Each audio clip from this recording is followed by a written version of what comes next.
हाय दोस्तों, welcome back to my YouTube channel. तो आज हम डिस्कस करेंगे कि निफ्टी और बैंक निफ्टी में अब हमें नेक्स्ट वीक के लिए क्या स्ट्रैटेजी रखनी है। तो लास्ट डे यानी फ्राइडे इवनिंग में जिस तरीके से यूएस प्रेसिडेंट मिस्टर ट्रम्प ने चाइना के ऊपर 100% एडिशनल टैरिफ की घोषणा करी है, तो मार्केट में काफ़ी गिरावट आई। तो अगर आप यहाँ पर देखें, डाउ जोन्स जो है वो ऑलमोस्ट 900 पॉइंट गिर कर बंद हुआ। एसएनपी भी ऑलमोस्ट 3.25% गिरा है। और नास्डैक जो है वो 3.5% गिर कर बंद हुआ है। तो अब हमारे निफ्टी और बैंक निफ्टी में मंडे की स्ट्रैटेजी टोटली चेंज हो जाएगी। तो अगर हम अभी निफ्टी का एक चार्ट देखें, तो निफ्टी के चार्ट में अगेन वही जो ट्रेंड था कि नीचे एक खरीदारी का लेवल बनता था। तो यहाँ पर देखिए 24,500 के करीब जो है निफ्टी में खरीदारी आई। और निफ्टी ने अपना 25,150 का जो इम्पोर्टेंट रेजिस्टेंस लेवल है उसके ऊपर क्लोजिंग दी है। लेकिन जो फ्राइडे को चेंज हुआ, तो उसकी वजह से हो सकता है कि मंडे को मार्केट में गिरावट आए। अभी हम अगर देखना चाहें कि गिफ्ट निफ्टी किस तरीके से निफ्टी में ट्रेंड दिखा रहा है, तो ऑलमोस्ट 200 पॉइंट की गिरावट मंडे को गिफ्ट निफ्टी में शो कर रहा है। तो अगर गिफ्ट निफ्टी 200 पॉइंट यहाँ से गिरता है, तो लगभग 25,000 पॉइंट के आस 25,000 के लेवल पे निफ्टी आएगा, 25,100 के करीब। तो 25,150 का जो इम्पोर्टेंट रेजिस्टेंस लेवल है, वो निफ्टी जो है इसके नीचे ट्रेड करेगा। तो मंडे को एक बार निफ्टी को सेटल हो जाने दीजिए, उसके बाद ही कोई नेक्स्ट मूव निफ्टी में बनेगा। लेकिन अगर हम लेवल्स की बात करते हैं, तो अगेन मैं आपको सपोर्ट और रेजिस्टेंस लेवल बता देता हूँ कि अगर आपने कोई भी ट्रेड ले रखा है, क्योंकि निफ्टी ने 150 के लेवल को पार किया था, तो अगर आपने कोई भी ट्रेड ले रखा है तो उस ट्रेड को आप किस तरीके से प्ले कर सकते हैं। और अगर आपने कोई ट्रेड नहीं लिया है दोस्तों, तो मेरा तो मानना यही होगा कि आप अभी कोई भी ट्रेड ना लें। तो अगर हम देखना चाहें, तो ये देखिए, इसमें नीचे का सपोर्ट जो है 25,165 है। और 25,165 को यानी 25,150 को अगर निफ्टी ब्रेक करता है, तो फिर 25,000 का लेवल जो है वो नेक्स्ट सपोर्ट निफ्टी में बनेगा।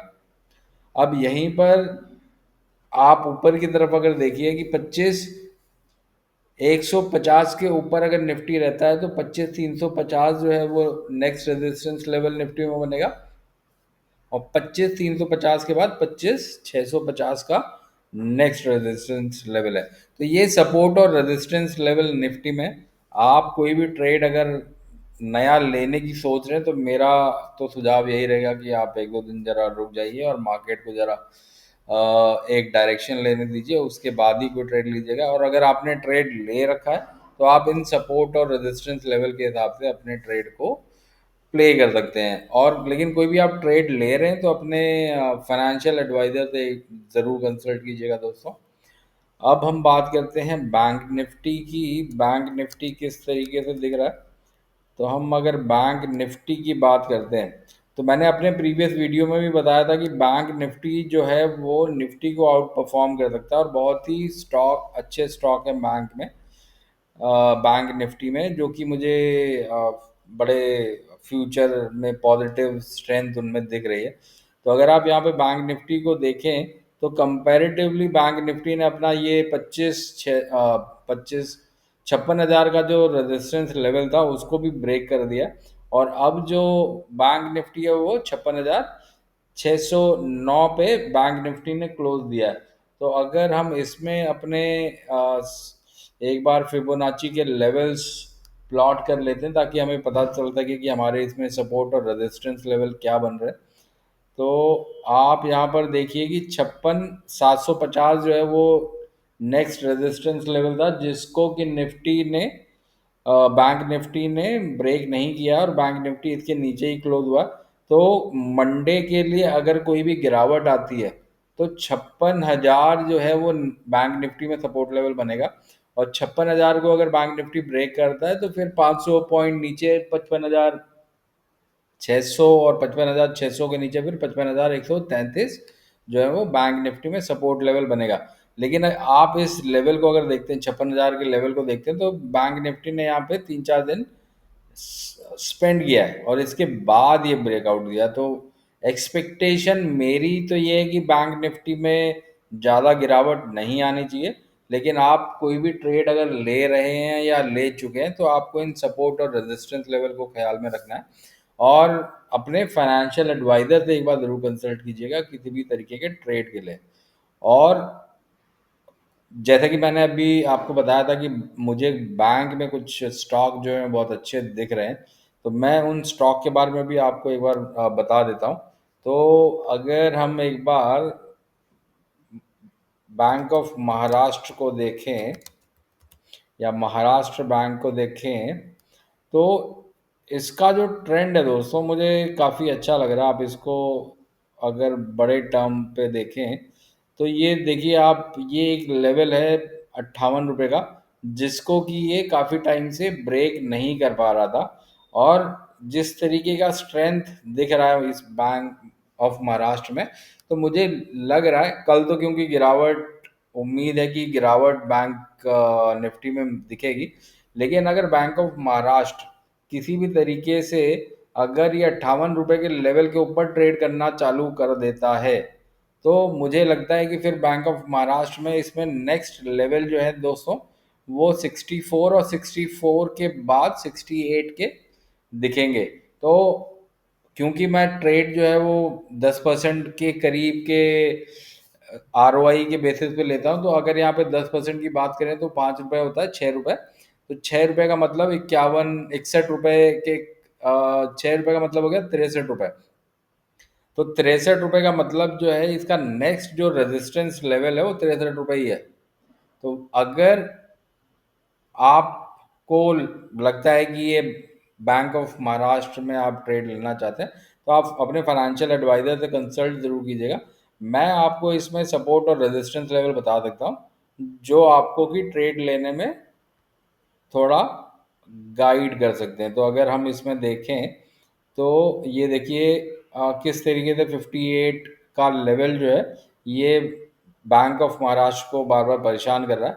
लेकिन अगर ये इसको ब्रेक कर पाता है तो नेक्स्ट जो रेजिस्टेंस है वो 61.8% का जो इम्पोर्टेंट रेजिस्टेंस लेवल है, इम्पोर्टेंट फिबोनाची लेवल है, वो 61 रुपीज़ पे है। और 61 को अगर बैंक ऑफ महाराष्ट्र ब्रेक करता है तो फिर जो नेक्स्ट लेवल है वो 66.46 के है। और इसी के बाद अगर मैं दूसरे बैंक की बात करूं दोस्तों, तो वो मुझे IOB था जो कि मुझे अच्छा लग रहा था। तो इंडियन ओवरसीज बैंक की अगर हम बात करें तो ये भी आप देखिए कि बड़े टाइम से ये 41 के लेवल को पार नहीं कर पा रहा। तो अगर IOB किसी भी वजह से न्यूज़ आती है और ये 41 के लेवल को पार करता है, तो नेक्स्ट जो इसका रेजिस्टेंस है वो 49 का रेजिस्टेंस बनेगा इसका। तो एक बार हम इसको भी फिबोनाची के लेवल प्लॉट कर लेते हैं ताकि आपको सपोर्ट और रेजिस्टेंस लेवल इनमें पता चल सके। मेरा सिर्फ वीडियो बनाने का जो रीज़न होता है वो ये होता है कि आपको ट्रेड बता सकूं कि कौन सी आप ले सकते हैं पॉसिबिलिटी, और उनमें क्या सपोर्ट और रेजिस्टेंस लेवल बन सकते हैं। लेकिन ट्रेड लेना ना लेना वो टोटली आपकी डिसीजन है, और आप अपने फाइनेंशियल एडवाइजर से ज़रूर कंसल्ट करें ट्रेड लेने से पहले। तो अगर इंडियन ओवरसीज बैंक की बात हम करते हैं तो इसमें अगर ये किसी भी तरीके से 51 के लेवल को ब्रेक करता है, इनफैक्ट 42 के लेवल को ब्रेक करता है, तो 42 के बाद इसका 45.5 का जो नेक्स्ट रेजिस्टेंस लेवल है, और 45.5 के बाद 52 का इसका नेक्स्ट रेजिस्टेंस लेवल है। तो अगर हम 10% की बात करते हैं तो 10% का 40 रुपये पे 44 रुपये का टारगेट बनता है। तो इसका नेक्स्ट रेजिस्टेंस लेवल जो है वो 45, 45.5 का है। तो उस तरीके से अपना 10% का ट्रेड IOB में भी बन सकता है। और तीसरा जो बैंक में ही मुझे दिख रहा है वो यूको बैंक है दोस्तों। तो यूको बैंक को एक बार देख लेते हैं। यूको बैंक, ये तीनों बैंक के जो पैटर्न है वो एक तरीके से एक जैसे ही हैं। इनमें गिरावट भी एक तरीके एक जैसी आई थी, और अब इनमें ट्रेंड भी जो है वो एक जैसा ही दिख रहा है। और अब यूको बैंक की अगर हम बात करते हैं दोस्तों, तो इसमें अगर ये यूको बैंक जो है, क्योंकि काफ़ी टाइम से इसको ये 32 का लेवल जो है वो परेशान कर रहा है, तो अगर ये 32 33 के लेवल को तोड़कर ऊपर की तरफ जाता है तो नेक्स्ट जो रेजिस्टेंस लेवल है वो 36.89 का है। और 36.89 के लेवल को अगर यूको बैंक ब्रेक कर लेता है तो उसके बाद जो नेक्स्ट लेवल है 43 का है। तो ये यूको बैंक के सपोर्ट और रेजिस्टेंस लेवल है। तो मेरा सिर्फ आप लोगों के लिए सुझाव है, स्टॉक पिक है, ट्रेड लेना ना लेना अगेन वो आपके आप और आपका फाइनेंशियल एडवाइजर बेटर गाइड कर पाएगा। और अगर आप ये मेरा वीडियो देख रहे हैं दोस्तों, आपको लग रहा है कि मेरे ये एनालिसिस अच्छे हैं और आपको इनसे हेल्प मिलती है, तो मेरे वीडियो को लाइक ज़रूर कीजिएगा। और अगर आपने अभी तक मेरा चैनल सब्सक्राइब नहीं किया तो मेरे चैनल को भी सब्सक्राइब ज़रूर कीजिएगा दोस्तों। इससे काफ़ी मेरे को मोटिवेशन मिलता है। तो और अगर आप चाहते हैं कि मैं किसी दूसरे स्टॉक को भी एनालाइज करके आप लोगों से शेयर करूं, तो आप उस शेयर के बारे में मुझे आप कमेंट बॉक्स में लिख सकते हैं। तो मैं अपने नेक्स्ट वीडियो में उन शेयर को एक प्राइस मूवमेंट को एनालाइज करके आप लोगों से शेयर करूंगा। तो इसी के साथ मैं अपना ये वीडियो यहाँ पर समाप्त कर रहा हूँ दोस्तों। See you in my next video.